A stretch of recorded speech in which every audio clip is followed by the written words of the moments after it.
होती ते फक्त आईच्या माध्यमातून होती, आणि खेडेगावात म्हणला तर फक्त रोजगाराकरिता बरसातीच्या दिवसामध्ये परापाणी लावणे आणि धान कापणी करणे आणि बाकीच्या दिवसात मोलमजुरी करणे अशा प्रकारचा असतो।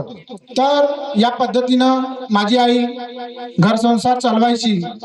माझे वडील आणि माझी आई हे दोनच संसाराचा गाडा चालवणारे दोन व्यक्ती होते। त्यामधून माझे वडील खचले आणि त्यामुळे ही सर्व घराची जिम्मेदारी माझ्या आईवर आली। आणि अशा परिस्थितीमध्ये तिची सुद्धा ज्या वेळेला खेडेपाडी म्हणजे काम असतात त्या ठिकाणी त्या वेळेलाच माझ्या आईची अतिशय तब्येत खराब व्हायची। तिला टायफॉइड वारंवार निघायचा, म्हणजे आपण अनेकात असताना जे माय म्हणतात माय निघते माय दिसते त्या पद्धतीचे तिला रोगराई व्हायची। आणि बिमारी झाल्यानंतर औषधोपचार सर्व तांत्रिक मांत्रिक सर्व आपण करून थकलो। माझ्या मनात असा विचार आला की वारंवारचा त्रास आहे, मी या त्रासातून खूप ग्रासलेलो आहो। आणि मनात असा विचार आला की मी असा का करू ज्याच्यामुळे माझ्या या सर्व दुःखाचा नाश होईल आणि मला एक चांगला जीवन जगण्याचा मला रस्ता मिळेल। तर जर भगवंताला काहीतरी घडवून आणायचे असते ना, तर कोणत्या ना कोणत्या जेव्हा सर्व दरवाजे जेव्हा आपल्या जीवनात बंद होतात तर परमेश्वर कुठे ना कुठे एक दरवाजा असा उघडतो ज्याच्यामुळे आपल्या जीवनात प्रकाश येतो।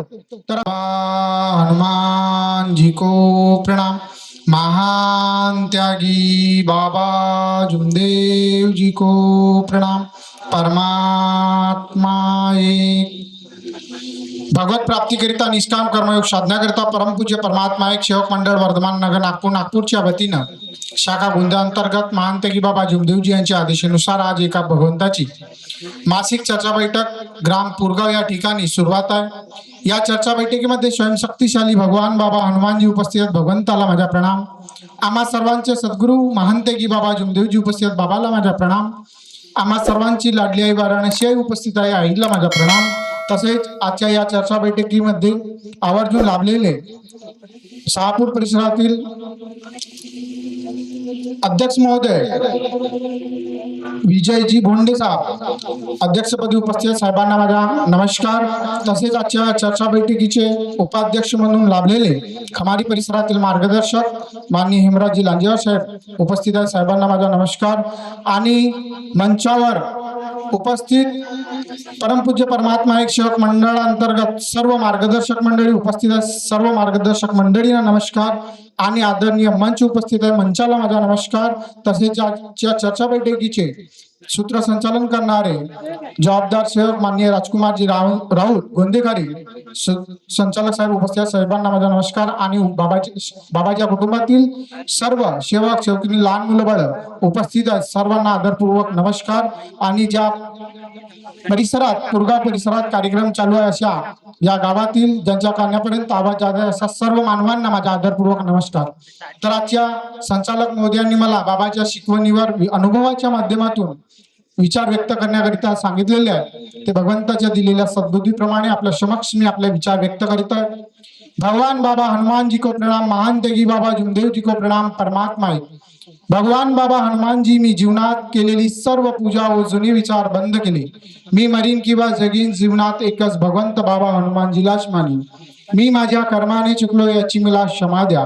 बाबांचे आदेश सत्य मर्यादा प्रेम 4 तत्व 3 शब्द 5 नियम जीवनात पाडीन असे मी सत्य वचन देतो, याला जीवनात कधी विसरणार नाही।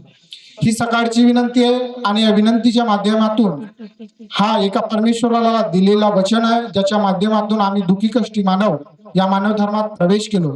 आणि आम्हावर असलेले जे नाईलाज रोग होते, वाईट सवयी वाईट कृत्य करण्याची जी प्रणाली आमच्यामध्ये काही वर्षापासून जे ग्रासलेली होती, ते या मानव धर्मात येऊन त्या सर्व गोष्टीचा ऱ्हास झाला, नाश झाला आणि आमच्यामध्ये एक नवीन जीवन जगण्याची कार्यप्रणाली सुरुवात झाली।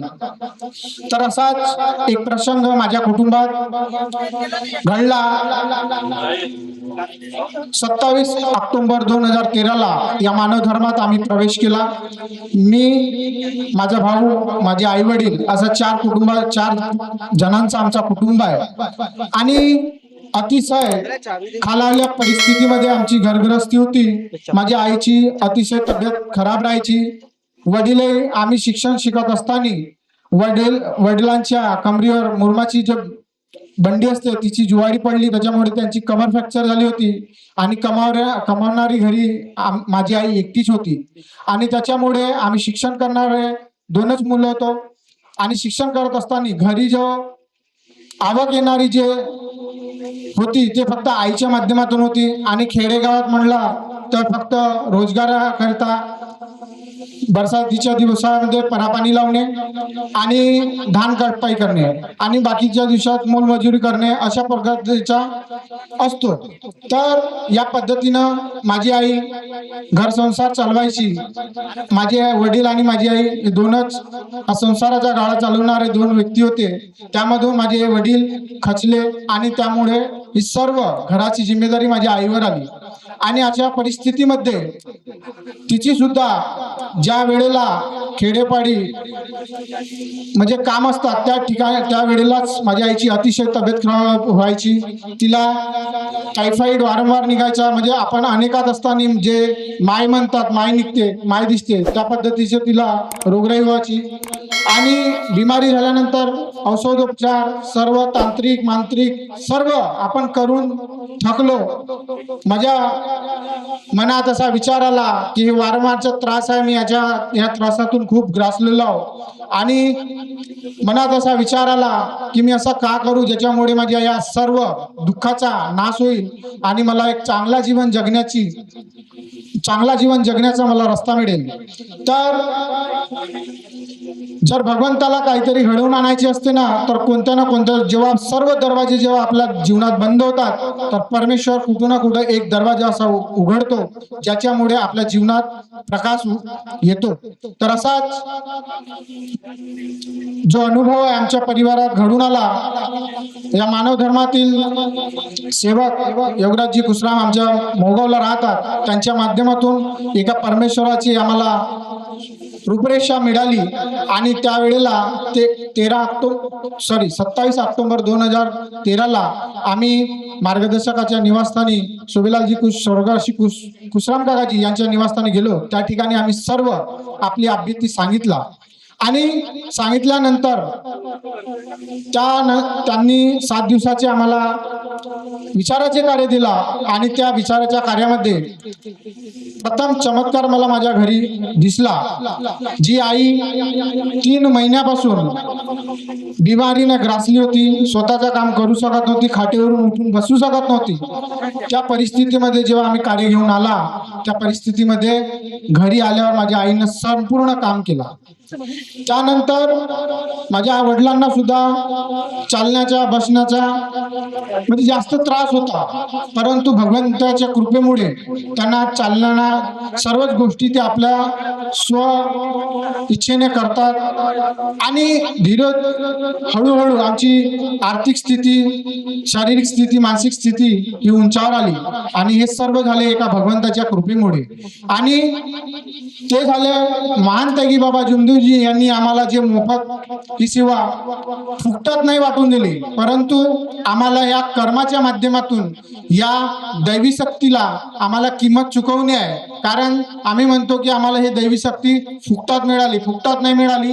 ही दैवी शक्ती अमूल्य आहे, अनमोल आहे आणि त्याची किंमत आम्हाला जाणून घेणे आहे. तर ही किंमत आम्हाला या चर्चा बैठकीच्या माध्यमातून, मार्गदर्शकाच्या माध्यमातून आणि सेवकांवर घडलेल्या अनुभवाच्या माध्यमातून आम्हाला समजता येईल. ज्या परिवारावर दुःख येतात आणि जेव्हा आम्ही आपले नुकसान करून बसतो त्यावेळेला आम्हाला या दैवी शक्तीचा परिणाम समाजामध्ये येतो आणि अशाच पद्धतीनं आम्ही त्याची किंमत ओळखतो. तर सांगण्यापुरतं पुष्कळ काही आणि बोलणारे अधिक आहेत आणि म्हणून या ठिकाणी भगवंतानी जे माझ्या परिवाराला सुख समाधानी दिली त्या भगवंताचं धन्यवाद करतो आणि या ठिकाणी सूत्र संचालक साहेबांनी मला बोलण्याची संधी दिली, मी त्यांचे सुद्धा धन्यवाद करतो आणि एवढेच बोलून मी आपले 2 शब्द या ठिकाणी थांबवतो. सर्वांना माझा नमस्कार जी.